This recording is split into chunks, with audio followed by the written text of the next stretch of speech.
ஒரு ஊரில் ஒரு ராஜா இருந்தார். அவருக்கு ரொம்ப வயசாகிட்டே இருக்கிறதுனால அவர் பிள்ளைங்கள்லேருந்து யாராவது அரசனாக தேர்ந்தெடுக்கணும்னு முடிவு பண்ணார்.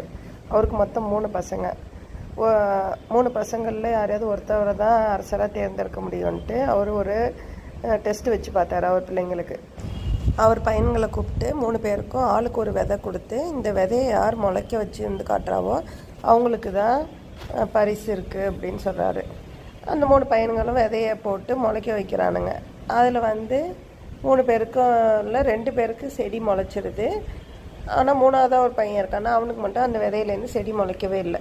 அவன் என்ன பண்ணுறதுன்னு தெரில. மற்றவங்களுக்குலாம் நல்ல செடி அழகாக பூத்துருக்கு, ஆனால் அவனுக்கு முளைக்கலையேன்னு ரொம்ப கவலையாக இருக்கான்.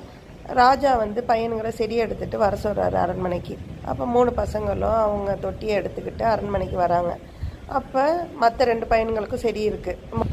கடைசி பையனோட தொட்டியில் மட்டும் செடி முளைக்கவே இல்லை. அதோட ராஜா என்ன சொல்கிற, நீ தான் நேர்மையான பையன், உண்மையை மட்டும் பேசுகிற, நான் கொடுத்த விதையெல்லாம் ஆவியில் வேக வச்சது, அதனால் செடி முளைக்காது.